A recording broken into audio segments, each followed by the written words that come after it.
Now, Chip, the firehouse that the president visited that you mentioned, it's on 8th Avenue and 48th Street in the Hell's Kitchen section of Manhattan. It's home to Engine 54, Ladder 4, Battalion 9, known as the Pride of Manhattan. As you mentioned, 15 men from that firehouse were lost on 9/11. And Jim Axelrod, that is more than any other firehouse.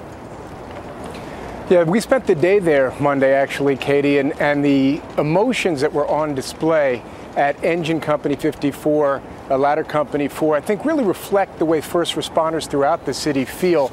Not only 343 firefighters killed that day, there were 37 Port Authority police officers killed, 23 New York City Police Department officers killed as well. And there was such a range of emotions on display during our visit to that firehouse on Monday. On one hand, you found people like Maureen Santoro, whose son Chris had been killed. He had been on the fire department for 3 months, stationed at that firehouse when he went off on 9/11. As she said very clearly, she was joyful.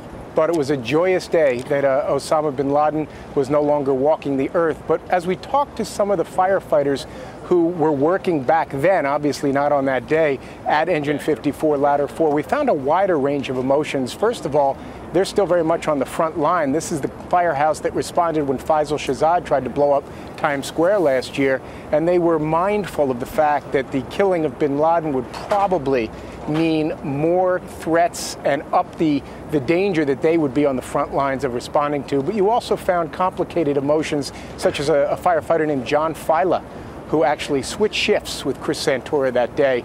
Otherwise, he would have been the one killed on 9/11. Jim, did any of the firefighters express concern about what some kind of retaliatory action that might be taken? I know that Police Chief Ray Kelly has talked about how they are on a heightened state of alert and taking certain measures.